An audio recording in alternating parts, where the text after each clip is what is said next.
Nah, gitu. Nah, di Indonesia ini kan sebetulnya maling ini kan atau pencuri ini kan hanya ada dua modelnya kan. Model pertama itu adalah model memang mencuri ambil hak orang lain, dan model kedua itu adalah model bagaimana mereka mendagangkan posisi mereka masing-masing.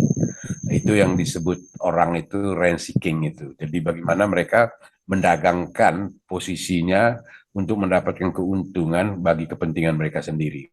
Gitu. Nah, lalu sekarang ini punya kecenderungan bahwa mereka mereka kelakuan-kelakuan mereka, kelakuan-kelakuan sosial mereka, kelakuan hukum mereka itu sudah mulai diperhatikan, dicermati oleh masyarakat sipil atau masyarakat umumnya, dan kemudian ditemukan beberapa gejala sebagaimana yang dialami oleh Sambo itu.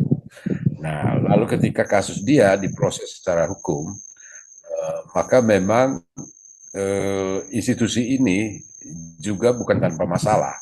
Baik institusi hukum yang melakukan penegakan hukum di pengadilan maupun juga institusi hukum yang namanya aparat polisi atau jaksa juga bukan tanpa masalah.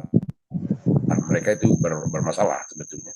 Mereka bermasalah. Sehingga reformasi penegakan hukum itu memang harus terus menerus dilakukan dan terus menerus juga dikontrol oleh masyarakat sipil dan masyarakat politik, ya, seperti itu.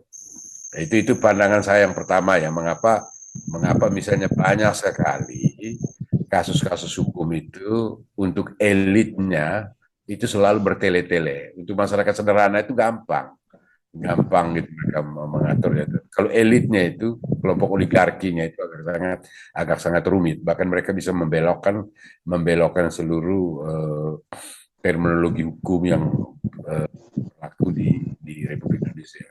Tapi gambaran besarnya seperti itu tadi. Jadi reformasi itu sebetulnya terjadi peralihan dari rejim otoritarian menuju rejim demokratik atau rejim reformasi. Tetapi itu yang berubah itu adalah strukturnya, tapi kulturnya tidak berubah banyak. Dan itu dialami oleh hampir semua institusi sosial, termasuk institusi politik. Ya, partai-partai politik juga sama apa namanya kelakuannya, institusi penegakan hukum juga sama kelakuannya. Dan kita kemudian dengar misalnya di daerah-daerah, di kabupaten khususnya, banyak sekali polisi, jaksa yang terlibat di dalam pengerjaan proyek dan apa segala macam. Itu kan sebetulnya kultur lama itu.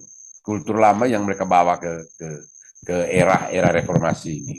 Mestinya pada era reformasi itu mereka tidak boleh terlibat di situ. Mereka hanya bertugas untuk menegakkan hukum gitu. Jadi bukan problem di aturan mainnya, tetapi problem di penegakannya. Dan kalau problem di penegakan, nah, itu ada hubungan dengan kelakuan-kelakuan aktornya di dalam. Begitu. Itu komentar saya pertama. Ya, kalau tidak membenarkan yang salah atau mau menyalahkan yang benar, tidak. Tetapi dia akan berusaha menjernihkan hukum itu supaya hukum itu bisa berjalan sesuai dengan real.